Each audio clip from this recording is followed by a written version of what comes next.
તો હવે વાત આગળની વલસાડમાં યોજાયેલી જાહેર સભામાં ડેપ્યુટી સીએમ હર્ષ સંઘવીએ જનસભાને સંબોધતા અનેક રાજકીય મુદ્દાઓ ઉઠાવ્યા।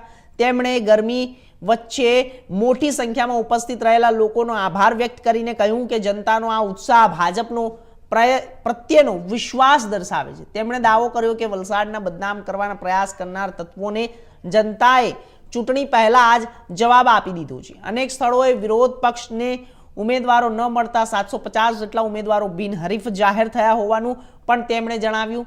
મહિલા સુરક્ષા અને સંસ્કૃતિ અંગે બોલતા સંઘવીએ કહ્યું કે પહેલા દીકરીઓને રાત્રે બહાર જવા દેવામાં આવતું ન હતું, જ્યારે હવે ભાજપના સરકારમાં તેઓ મોડી રાત સુધી સુરક્ષિત રીતે ગરબા કરી શકે છે। કોંગ્રેસ પર આરોપ મૂકતા તેમણે કહ્યું કે આવા કાર્યક્રમો પર પ્રતિબંધ મૂકવાની માનસિકતા વિરોધ પક્ષમાં જોવા મળે છે। વલસાડ જિલ્લાના નાગરિકોને મળવાનો મને અવસર પ્રાપ્ત થયો। હું વલસાડ જિલ્લાના નાગરિકોને બે હાથ જોડીને વંદન કરીને અભિનંદન આપું છું।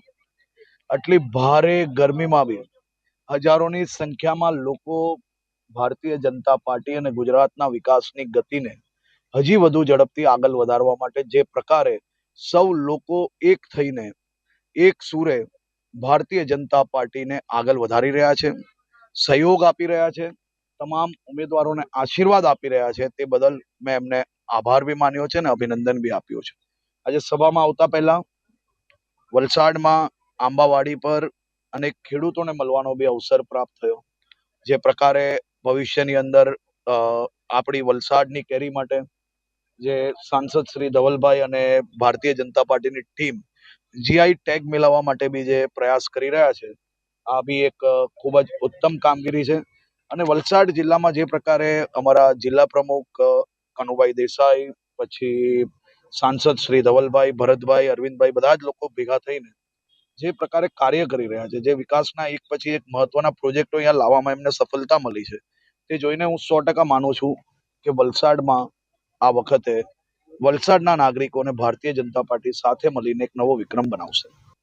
અને આજે જ સુરતમાં એક દર વખતે રિઝલ્ટના આગળના દિવસે શું તમને જાણીને દુઃખ થશે, અને આજે જ સુરતમાં એક દર વખતે રિઝલ્ટના આગળના દિવસે શું તમને જાણીને દુઃખ થશે, અને આજે જ સુરતમાં એક દર વખતે રિઝલ્ટના આગળના દિવસે શું તમને જાણીને દુઃખ થશે, અને આજે જ સુરતમાં